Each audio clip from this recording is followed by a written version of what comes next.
Rob Cunningham is a senior policy analyst with the Canadian Cancer Society. Good to see you. Thanks for coming in to speak with me. Good to be with you. So we've seen some questions to political leaders during the election campaign, but not sort of any would appear to be a great rush to action or the need for action. What do you think of what you've heard so far from them on perhaps how seriously they are taking this whole story around vaping? Well, there were some initial comments after last week when the Trump administration announced some action with respect to flavored e-cigarettes, vaping products.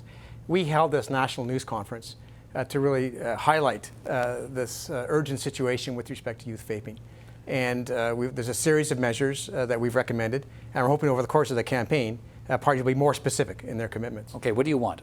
So, given this really big increase in youth vaping, we want an interim order under the Department of Health Act, which is a mechanism for Health Canada to move quickly when you have urgent health situations, and specifically to restrict advertising for e-cigarettes, similar to tobacco advertising restrictions. Right now, we can have advertising for cigarettes on television, on social media, on billboards, transit, all over the place. Youth are being exposed. That's contributing to an increase. With respect to flavors, significant action to restrict flavors in e-cigarettes. There's several thousand potential flavors on the Canadian market. It's contributing to youth vaping. And also to have maximum nicotine levels. The European Union had a standard of 20 milligrams per milliliter in place now and for several years. In Canada, we're more than triple that, 66. And some high nicotine e-cigarettes have been introduced in the market a year ago, initially by Juul. Other tobacco companies and other companies had to introduce products to match that.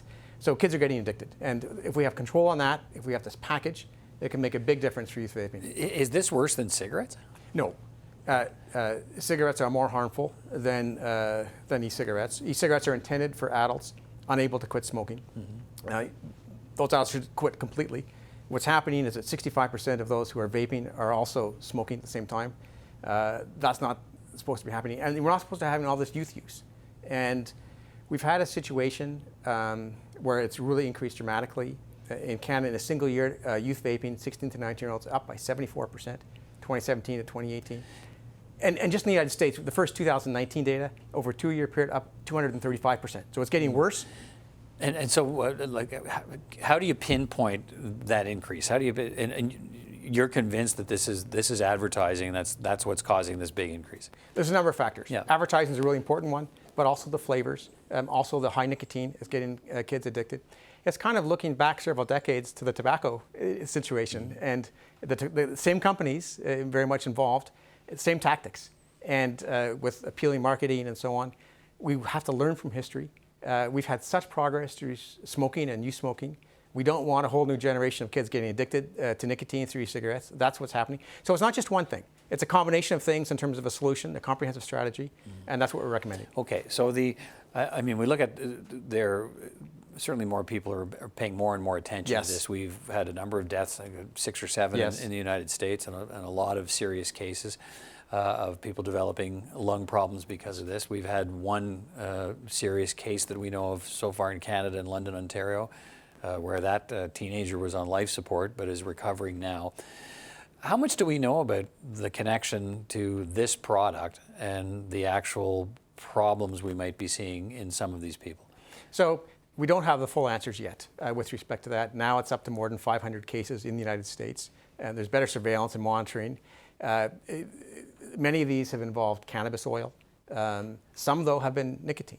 Is it a contaminant? Is it an ingredient? The full answers aren't known. At one point, the average age of people involved was 19. So it's really young people, and has had a tremendous public attention, and really, I think, prompted politicians on both sides of the border to pay more attention to this. Medical authorities, New York State, Michigan State, California, have each taken executive action. And then you have the Trump administration, with the president himself commenting that it's important to take action. Right, and in fact, U.S. Centers for Disease Control, I think they've even activated their criminal investigation branch, I think, to see whether there's anything nefarious happening along the way here with these products, I guess. So in this country, the decision seems to be we need more information from Health. Can we wait for that? We can't. I think we need to move really quickly after the election. The situation is so urgent, and then unless we take action, we're going to see just this continuing increase in youth vaping. If youth are not vaping at all, we're not going to have this situation that we're seeing in the United States. We haven't seen the same amount in Canada, but we don't have the same monitoring. So Ontario and some other provinces are starting to have better monitoring, and we'll see what information we get from that. I guess some people watching, and it occurs to me to say, okay, well, is it, and I'm not sure there's an either, is it better to have them vaping than it is to have them smoking? Because maybe if they're not vaping, they'll go back to cigarettes or start cigarettes. Well, that's not really the issue that we're having now for youth. It's really the aggregate of nicotine use is way up. So it's not just a substitute. It's people who would never have smoked that are using this, for the most part. So it's absolutely not what's supposed to be happening. All right, Rob Cunningham, appreciate your time. Good to talk to you. Peter, thanks very much.